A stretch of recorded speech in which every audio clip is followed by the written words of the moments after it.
Hello friends, आज हम बात करने वाले हैं हिट वेलकम टू डेली का एपिसोड 4 के बारे में। तो चलिए बिना कोई देरी के शुरू करते हैं एपिसोड 4। एपिसोड की शुरुआत ठीक उसी सीन से होती है जैसे लूजर्स साइकिल चलाते हुए डेली के अंदर आ जाया करते थे। अब हम देखते हैं रॉनी, लिली, विल और रिच को, जो साइकिल चलाते हुए डेरी टाउन के अंदर पहुंच चुके हैं। वो सीधे चीफ क्लिन बोवर्स के पास जाते हैं ताकि वो रात में सेमेट्री में खींची गई फोटोज़ को सबूत के तौर पर दे सकें।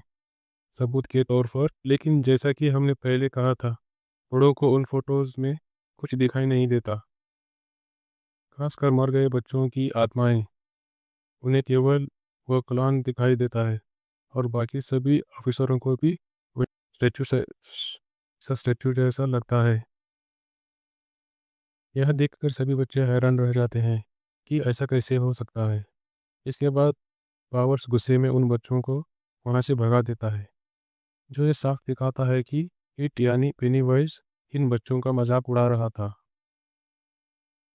फिर स्कूल में रोनी यह कहती है कि यह चीज़ जो भी है वह बिल्कुल ड्रैकुला जैसी है, जिसकी परछाई आईने में दिखाई नहीं देती। यह सीधा सा यह सीधा सा रेफरेंस है ब्रेन स्टोकर की ड्रैकुला फिल्म का। अब बच्चों को पूरी तरह से समझ आ चुका था कि यह चीज़ कभी भी उनको ख़त्म कर सकती है, और अभी तो बस उनके साथ खेल रही है। साथ ही उन पर कोई भी यकीन नहीं कर रहा।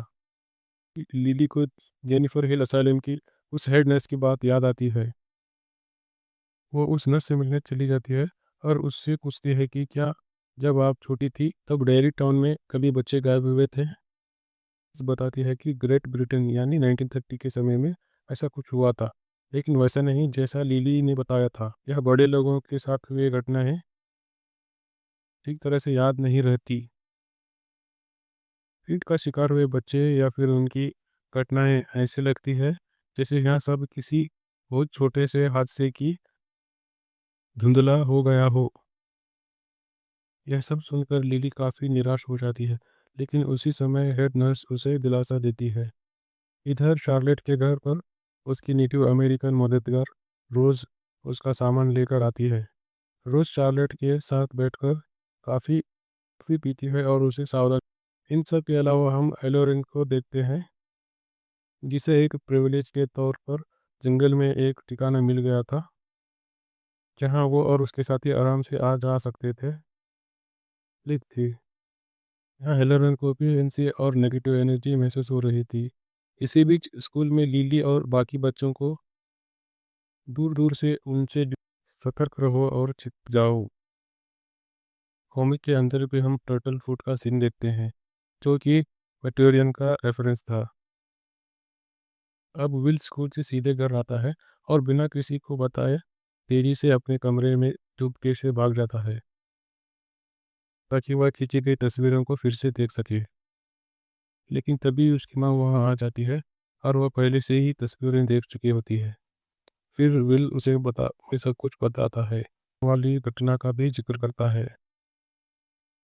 विल ये भी बताता है कि डेरी के अंदर कुछ तो मौजूद है जो पूरी तरह इविल है, लेकिन उसकी माँ उसे समझाते लेकिन उसकी माँ उसे समझाते हुए कहती है कि अब वह रात में घर पर ही रहेगा, सिर्फ स्कूल जाएगा और वापस घर आएगा। पढ़ना चाहिए। उस रात विल अपने माता पिता के साथ खाना खा रहा होता है, तभी उसकी माँ रानी के बारे में कुछ जिक्र करती है, ताकि उसका को इन सब बातों पर शक न हो। यह देखकर विल उठकर अपने कमरे में चला जाता है। उसके बाद शार्लेट अपने पति से कहती है कि वीकेंड पर उसे अपने बेटे को कहीं घुमाने के लिए ले जाना चाहिए। ये सुनकर वो मान जाता है। अब वीकेंड पर लॉरी अपने बेटे को मछली पकड़ने के लिए ले जाता है। फिशिंग करने के लिए डेरी रिवर में जाते हैं। बचपन में ली रॉय के पिता भी उसे इसी तरह मछली पकड़ने के लिए ले जाया करते थे, और लॉरी को वो सब बहुत पसंद आता था। लेकिन यह हमें महसूस होता है कि विल इस बात से ज़्यादा खुश नहीं था। शुरुआत में वो बस ज़बरदस्त का हंस रहा था। फिर वहाँ पर रानी का जिक्र आता है कि रानी उसकी गर्लफ्रेंड है। यह सुनकर विल शर्मा जाता है, यानी वह वाकई रानी को पसंद करता था। इतने में एक मछली विल के कांटे में फंस जाती है। वो मछली विल के कांटे में फंस गई थी, लेकिन तभी उसके पिता चारा निकालने के लिए कार के पास चले जाते हैं। अचानक एक मछली विल के बिल्कुल पास आती है और उसी समय उसके पिता का जला हुआ हाथ पानी से निकलकर उसे खींचने लगता है, जैसे वह उसे डुबो देना चाहता हो। हम देखते हैं कि उसके पिता का पूरा चेहरा जला हुआ था और यह असल में ईट था, क्योंकि उसी आंखों और यह असल में ईट था क्योंकि उसकी आंखें पूरी तरह पीली थी। वह विल से कहता है, तू भी ऐसे ही जल जाएगा। बेटे की आवाज़ सुनकर ली रॉय वहाँ पहुँच जाता है और वह अपने बेटे को बचा लेता है। फिर उसका बेटा बताता है कि मुझे डुबाने वाले आप ही थे और आपका चेहरा भी जला हुआपन में सपने आते थे कि आपका प्लेन कोरिया के अंदर क्रैश हुआ हो। पहले तो ली रॉय को अपने बेटे की बात पर यकीन नहीं होता, लेकिन बिल के हाथों पर खरोच के निशान, जैसे किसी ने सच में उसे डुबोने की कोशिश की हो। तभी उन्हें वहाँ एक गुब्बारा उड़ता हुआ दिखाई देता है, जो साफ साफ दिखाता है कि इट ने पेनीवाइज का रूप ले लिया है। तब जाकर ली रॉय को अपने बेटे की बात का यकीन हो जाता है और इस बात से विल और ली रॉय दोनों बहुत घबरा गए थे। मीनवाइल क्लीन ब्रोवर जो होते हैं वो अपने कैबिन के अंदर थे, जहाँ पर उनको रेडियो पर खबर आ रही होती है कि सोवियत यूनिट के पास एक काफ़ी अच्छे अच्छे हथियार डर का इस्तेमाल करके दूसरों को हरा सकता है। और हेलेन की खास पावर्स पर भी उसे इसीलिए ही भरोसा था, और ब्लैक पर्सन होने के बावजूद भी उसे खास प्रिविलेज इसीलिए ही मिल रहे होते हैं। तभी बॉस के पास में लीरॉय की बीवी शार्लेट उससे मिलने आती है। शुरू शुरू में वह बच्चों की तरफ से उनसे माफ़ी मांगती है और फिर हैंक से मिलने की इजाज़त मांगती है, लेकिन बॉस का कहना था कि उसे सिर्फ उसके पहचान वाले परिवार वाले ही मिल सकते हैं, जो कि वो नहीं है। इतना करके उसको वहाँ से भगा देता है, लेकिन चार्लेट उसे डरने वाली नहीं, बल्कि उसे यह पक्का यकीन हो जाता है कि हैंक बिल्कुल ही निर्दोष है और उसे बिना किसी वजह के जेल शॉशैंक जेल भेजा जा रहा है। और उस जगह के बारे में कहा जाता है कि वहाँ जाने के बाद कोई भी वापस लौट कर नहीं आता। खैर, तभी शार्लेट फ़ोन डायरेक्टरी से हैक के घर का नंबर निकालती है। उसकी माँ से बात करने के लिए उसके घर पहुँच जाती है, जहाँ पर यह बात साफ हो जाती है कि जिस दिन थिएटर में फिल, टेडी और सूजी मारे गए थे, उस दिन हैंक ना तो घर पर था, ना वो थिएटर पर था। उसका इस मामले से कोई लेना देना नहीं था। उसे सिर्फ इसीलिए घेरा जा रहा था क्योंकि वह एक ब्लैक मैन था। खैर की माँ का कहना था कि या तो हैंक जानता है या फिर ऊपर वाला जानता है कि वह उस दिन कहाँ था। लेकिन चार्लेट उससे वादा करती है कि वह हैंक को ज़रूर बचाएगी, क्योंकि वह पहले एक सोशल एक्टिविस्ट रह चुकी है और उसे कई ऐसे लोगों को आज़ाद करवाया है जो बिना किसी अपराध के जेल में बंद हैं। उधर हेलेन और उसके साथी वहाँ की सफाई कर रहे थे। जब हेलेन जब हेलेन कूड़े की थैली बाहर फेंकने जाता है, तो उसे एक विज़न आता है।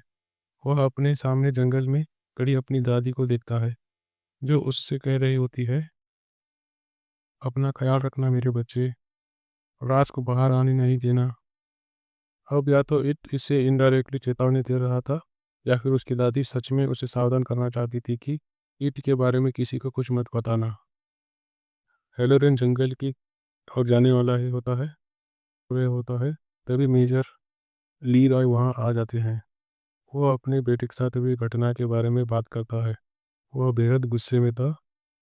वह समझ नहीं पा रहा था कि आखिर यह चीज़ क्या है। उसे लगता था कि हेलोइन में किसी न किसी तरीके से इस मामले में जुड़ा हुआ है, और अगर कोई जवाब दे सकता तब वो हेलन ही था। लेकिन ली रॉय बहुत गुस्से में वहाँ से चला जाता है, क्योंकि वह इस बारे में और बात नहीं करना चाहता था। उधर लिली, रिच, रानी और बिल उसी जगह पर थे जहाँ पर अक्सर टेडी और फिल आया करते थे। अब विल बताता है कि इट यानी यह जो भी चीज़ है, उसे पहले से ही उसके डर के बारे में पता था। वह डर था उसके उन सपनों का, जिनमें उनके पिता कोरिया में हुए प्लेन क्रैश में मारे गए थे, और यह सपने उसे अपने बचपन से ही आते थे। सबसे बड़ी बात ये थी कि यह जो भी चीज़ है, वह उसके पिता के आने से पहले ही उसे ख़त्म कर सकती थी। असल में वह उन सबको कभी भी ख़त्म कर सकती है, लेकिन वह ऐसा नहीं करती। लेकिन वो ऐसा नहीं करता। विल समझाता है कि ये चीज़ पक्का उनके फ़ियर हार्मोन्स पर फ़ीड करती है। उससे उसे शक्ति मिलती है, और विल काफ़ी स्मार्ट बच्चा था। अब यहाँ पर ज़िक्र होता है, और कुछ प्रेडेटर ये काफ़ी पसंद करते हैं, और इट एक प्रेडेटर ही तो है।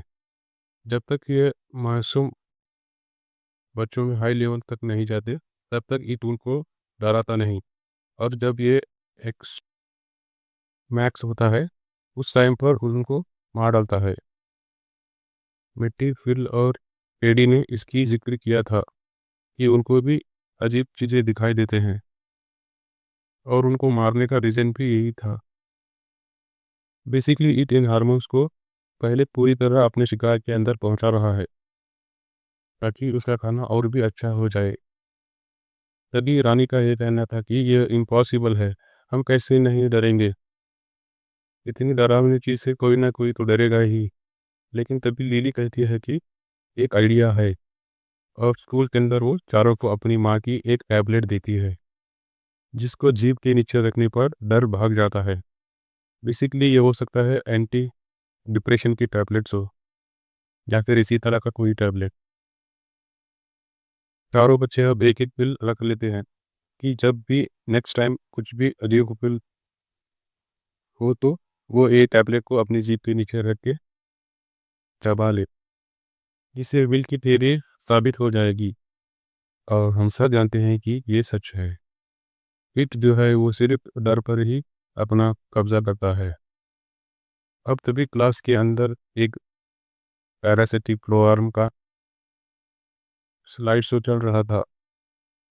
ये स्नेल के अंदर घुस जाते हैं, और सेल स्नेल की आंखें मोटी मल्टी कलर सूजी हुई हो जाती हैं, बाहर आ जाती हैं, जिससे कि आस आसमान में उड़ने वाले पक्षी उनकी आंखें निकाल कर खा जाते हैं। अब हम देख पाते हैं कि जो मास्ट होती है, वो ये देखकर काफ़ी घबरा जाती है। तभी पीटी उसको कुछ इशारा करती है, और फिर मास्ट लिली को अपने साथ आज लंच पर आने के लिए मना लेती है, और उसे पिट्टी बहुत ज़्यादा खुश हो जाती है। यानी कि ये लोग कुछ तो प्लान कर रहे थे। तभी शार्लेट शो होती है, क्लिन पावर्स के ऑफिस में आती है, और उसे कैपिटन रुस देगल्स में नहीं है, आप इंतजार कर लीजिए। लेकिन शार्लेट अब ऑफिसर को डरा देती है। वो कहती है कि वो एक सोशल एक्टिविस्ट है, और अगर उसने बस एक फ़ोन लगा किया, तो यहाँ डेयरी में इतने आंदोलन खड़े हो जाएंगे कि ऑफिसर संभाल नहीं पाएंगे। इसलिए बेहतर होगा कि वह हैंक को मिलने दें। और ठीक ऐसा ही होता है, उनसे हैंक को मिलने दिया जाता है। उस रात का राज यहाँ पर सामने आ जाता है। असल में हैंक उस रात एक शादीशुदा बच्चों वाली गोरी इसी वजह से उसका सिगरेट का पैकेट वहाँ पे गिरा हुआ मिला था। अगर ये बात बाहर आई, तो वो जेल नहीं सीधे ऊपर जाएगा, और उस महिला की भी बेइज्जती होगी। इसी वजह से हैंक चुप था, और वो कहता है कि अगर इस बात का कोई बाहर लाए बिना कोई और तरीका है, तो वह शार्लेट का साथ देने के लिए तैयार है। इस पर शार्लेट मान जाती है, और कहती है कि कम से कम वो उसे बाहर तो निकाल सकती है, लेकिन बाद में उसे कोर्ट में तो सच बताना ही पड़ेगा। उधर जनरल शाह और फुलर को दिखाया जाता है, जहाँ फुलर बताता है कि रोज ने जिन जिन जगहों को दूर रहने के लिए कहा था, ये कहते हुए कि वह एंशियंट बैरियर ग्राउंड है। उन्होंने उन सभी जगहों की जांच की, लेकिन वहाँ उन्हें कुछ भी नहीं मिला। इसका मतलब यह हुआ कि या तो रोज सच कह रही है, या फिर उन्हें भटका रही है। शॉ कहता है, रोज एक बेहद समझदार महिला है, और अपनी जिम्मेदारियों की पूरी तरह निभा रही है। लेकिन तभी शॉ की नज़र एक फाइल में रखी तस्वीर पर जाती है। उसमें रोज का ड्राइवर लड़का डेनियल फेंस के पास खड़ा था। हालांकि उन्होंने कुछ गलत नहीं किया था, लेकिन शॉ चाहता है कि उन फेंसों को हटा दिया जाए। उसका कहना था, जैसे ही वे अंदर आएंगे उन्हें पकड़ लेंगे और सच्चाई उगलवा लेंगे, क्योंकि ईट की लोकेशन जानने का समय अब ख़त्म होने वाला था। शाह अच्छी तरह से जानता था कि हर 27 साल में एक बार पेनीवाइज एक्टिव होता है, और अगर इस बार वो उसे पकड़ नहीं पाए तो फिर 27 साल का इंतज़ार करना पड़ेगा, और उनके पास इतना समय नहीं था। मगर उन्हें यहाँ ये पता नहीं है कि वो लोग आग से नहीं, लावा से खेल रहे हैं। खैर, अब स्कूल के अंदर मार्च और लिली साथ में लंच कर रहे थे, लेकिन मार्च रानी के बारे में कुछ बातें जानने की कोशिश करती है, लेकिन लिली मना कर देती है। उठकर जाने वाली ही होती है, तभी उसके स्कूल में एक पॉपुलर लड़का डैन क्लैग लिली से बात करता है और उससे देखता है। ये देखकर मार्च उसे उकसाती है, उसे बात करने के लिए कहती है। शायद वो भी उसे पसंद करती हो। इसी इसी वजह से लिली वॉशरूम जाती है, खुद को ठीक करने के लिए, क्योंकि वह भी उसे पसंद करती थी। लेकिन यहाँ कुछ तो गड़बड़ थी। बेटी और मार्च का कुछ तो प्लान था, या फिर मार्च खुद को बेटी के ग्रुप में शामिल करने के लिए अपने आप को साबित करना चाहती थी। और उसी समय मार्च रोते हुए लिली के सच बताने आती है। और उसी समय मार्च रोते हुए लिली को सच बताना चाहती है। वह बहुत गिल्ट महसूस कर रही थी, लेकिन तभी फिर अपनी शक्ति का इस्तेमाल करके लिली को डराने की कोशिश करता है। वो मार्च की आंखें उसी तरह पीली और फैलाकर बड़ी कर देता है, जैसे स्नेल वाली सीन देखकर मार्च डर गई थी। और यकीन मानिए, ये सीन काफ़ी डरावना और बहुत ही घिनौना लग रहा था। अब वो मार्च घबरा कर भागती है और घबराहट में अपने ही आंखों पर हमला करती रहती है। वो एक हथियार उठा लेती है। उसे लग रहा था कि उसकी आंखों में कुछ गड़बड़ है। दूसरे सीजन में उसकी आंखें चमक रही थी, शायद इसी वजह से चमक रही थी होंगी, जो कि एक फ्यूचर हिंट था, यानी कि आगे उसकी आंखों में ही कुछ होने वाला था। मतलब आप सोच करके देखो, ईट से डर मारने का प्लान बना था, सॉरी, ईट से लड़ने का प्लान बना था, लेकिन वो उनसे एक कदम आगे ही था। अब लिली मार्च की मदद करना चाही, उसकी टैबलेट वॉशरूम के अंदर गिर गई थी, जिसको लिली को उठाना ही पड़ता है। मतलब ईट इन्हें गंदगी चाटने तक मजबूर कर देता है। सच में बेरहम है, बहुत ज़्यादा बेरहम है। खैर, अब मार्च अपनी आंखें फोड़ने लगती है, काटने लगती है, यानी कि कटिंग मशीन से उसने अपनी आंखों पर वार कर दिया था। लेकिन तभी लिली वहां पहुंच गई थी। वो उसकी मदद करने जाती है और वो हथियार उसके हाथ में आ जाता है, और वो पूरी तरह खून में लथपथ हो जाती है। उसी टाइम पे पूरे स्टूडेंट्स वहाँ पे आकर खड़े हो जाते हैं, यानी कि ईट उसे उनके सामने फिर से फ्रेम कर रहा था। इस बार तो इसकी टिकट यूनिफर असाइलम में पक्का हो गई थी। सबको लगता है ये सब लिली ने किया है, मगर हम जानते हैं ये सब बस उसको हेल्प करना चाह रही थी। खैर, अब घर पर शार्लेट काम कर रही होती है, तभी लीरॉय उसकी बात सुनकर पूछता है कि वो क्या कर रही है। वो कहता है कि उसे हैंक और मिलिट्री वालों के मामले में नहीं पड़ना चाहिए, वरना वो उसे इस बार देर से नहीं छोड़ा पाएगा। यानी कि अतीत में उनके साथ कुछ ना कुछ घटना घटी हुई थी, लेकिन शार्लेट कहती है कि हैंक निर्दोष है, और जैसे कि वह अपने कुछ कामों के बारे में नहीं बताता, वो भी नहीं बताएगी। ये सुनकर लीरॉय गुस्से से चला जाता है।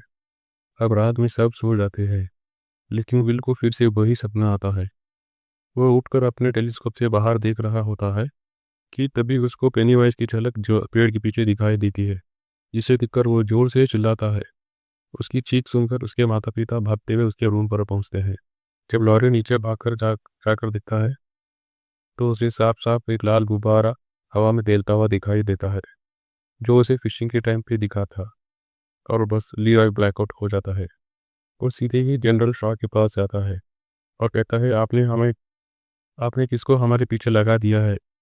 अब वो लॉरी को लेकर उसी कैदी के पास जाता है, लीरॉय को लेकर उसी कैदी के पास चला जाता है, जो कि कोई और नहीं बल्कि रोज का ही भतीजा था, डेनियल था, जो कि शॉ की झांसे में फंस गया और मिलिट्री के अंदर आ गया था जासूसी करने के लिए। और यही तो जनरल का प्लान था। खैर, तभी उसके सामने आपको हेलोरेन बुलाया जाता है, जो कि उसे ईट के बारे में पूछताछ करने के लिए उसके दिमाग के अंदर घुसता है। लेकिन यहाँ पे एक वेird चीज़ होती है। उसके मेमोरी में हम देखते हैं, रोज़ उसको तुम क्या कर रही हो करके पुकारती है। तो क्या ये लड़की है जो लड़का बनकर घूम रहा है, या फिर ये एक ट्रांसजेंडर है, कोई अंदाजा नहीं है। खैर, अब ये सारी यादें हेलोरेन देख रहा था। वो डेनियल के दिमाग के अंदर घुस चुका था। यहाँ डेनियल रोज से अपने ट्राइब की यानी नेटिव अमेरिकन्स की कहानी सुनाने के लिए कहता है।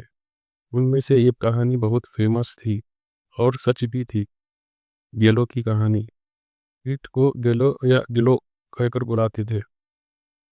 तो यहाँ पर करोड़ों साल पहले एक अंधेरी रात के अंधेरे हिस्से से एक उल्का पिंड के अंदर कैद इविल धरती से टकरा कर गिरता है, जो कि यहाँ पे ईंट की बात हो रही है। जैसे ही वो लावा पिंड धरती से टकराया और वो टूट गया, उसके टूटते ही उसके अंदर से ईंट आज़ाद हो गया, बाहर निकल गया। इसीलिए उसे लोग इविल आत्मा कहते हैं। जब धरती पर इंसान अभी तक पैदा भी नहीं हुए थे, यह जो ईंट था वो जंगल के अंदर घूमने लगा और जानवरों का शिकार करने लगा।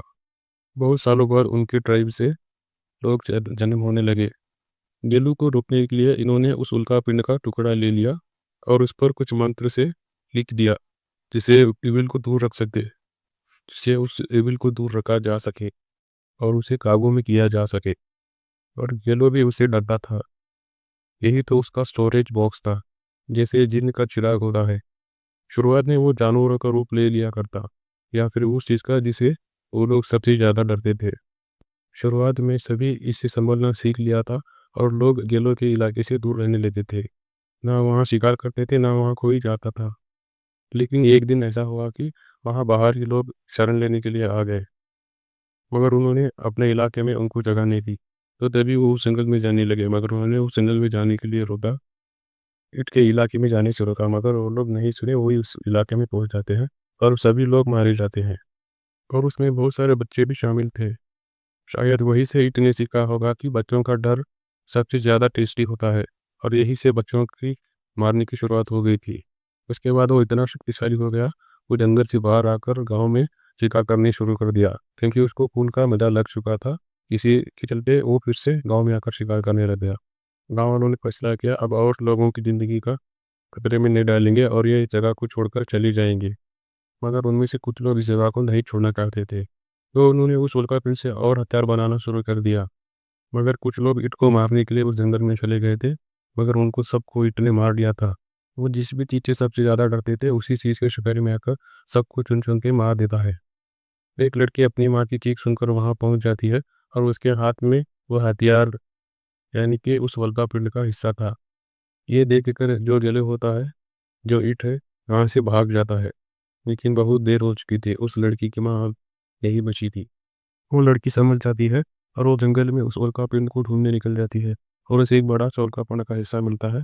उसे वो 13 टुकड़ों में डिवाइड कर देती है। वो जंगल में वही जगह पर पहुंच जाते हैं जहाँ पर गैलियो गिरा था। वो उन पत्थरों पर कुछ मंत्र करके चारों ओर उस 13 पत्थरों लिया था। वो कुछ खास 13 जगहों को उन पत्थरों से सील कर देती है। इसी दौरान हम कछुए को देख पाते हैं, जो कि फिर से मैत्रेयन का रेफरेंस है। यहाँ जो भी ईंट से लड़ाई करता है, उन्हें चिल्ड्रन ऑफ मैथुरियन कहा जाता है, जिसका यहाँ बहुत अच्छा सिग्निफिकेंट है। वैसे भी ईंट मैथुरियन से दूरी बनाकर भागता है, यानी कि दोनों की एक दूसरे से पुरानी दुश्मनी है। खैर, उन 13 जगहों पर जहाँ पर पत्थरों से मार्क किया गया था, वहाँ आग लगा दिया जाता है, ताकि उन 13 जगहों को हमेशा के लिए मार्क कर दिया जाए। ये 13 पिलर जो है उसी इलाके के अंदर है। ईंट यानी येल्लू उसे बाहर नहीं आएगा। और इन पत्थरों के ऊपर कुछ खास मंत्र लिखा गया है, जो कि हमें आने वाले एपिसोड्स में शायद बताया जाएगा। ये वही जगह थी जहाँ पर गलती से बचपन में शॉ चला गया था, और रोज ने वहाँ से उसे बचा कर लाया था और उसे ये कहानी सुनाई थी, और ये ऑफ कैमरा कहानी सुनाई गई थी। इसी कहानी के चलते शायद शो को याद होगा, इसके चलते ही इस वेपन को यानी कि ईंट को पालना चाहता था। अब बस क्या था। खैर, अब कहानी सुनाते सुनाते रोज अचानक से रुक रहती है, क्योंकि ये सब तो हेलोरेन सुन रहा था, और डेनियल से बार बार पूछता है कि वो तेरा पिलर्स कहाँ है। अंत में डेनियल कहानी के पन्नों की तरह उसे एक दरवाजे के बाहर का इशारा दिखाता है, जहाँ वही जगह थी जो इट चैप्टर 1 और चैप्टर 2 में दिखाई गई थी। वही पुराना घर जहाँ वह पहले भटकता था, और वहाँ पेंटिंग भी थी जो ईंट वन में दिखाई गई थी, जहाँ एक माँ ने अपने बच्चे की बलि दी थी। अब डेनियल यहाँ कहता है कि किसी गुफा से उतर जाओ और नीचे वाले रास्ते से चलो, तुम्हें 13 पिलर्स मिल जाएंगे। जबकि हेलरिन जानता था, और उसकी दादी ने भी उसे चेतावनी दी थी कि इस चीज़ से दूर ही रहना चाहिए। तो यह यही चीज़ थी, लेकिन यह जानते हुए भी ये चीज़ कितनी खतरनाक है, फिर भी हेलोरेन इसे करना चाहता था क्योंकि ये मजबूर था। बूम, ये एपिसोड यहीं पर ख़त्म हो जाता है। तो मैं उम्मीद करता हूँ ये एक्सप्लेनेशन आपको पसंद आया हो। अगर पसंद आए तो प्लीज़ चैनल को सब्सक्राइब कीजिए और वीडियो को लाइक कीजिए। अपने दोस्तों के साथ भी ज़रूर शेयर कीजिए। हम फिर मिलते हैं अगली किसी और वीडियो के एक्सप्लेन में। Till then bye.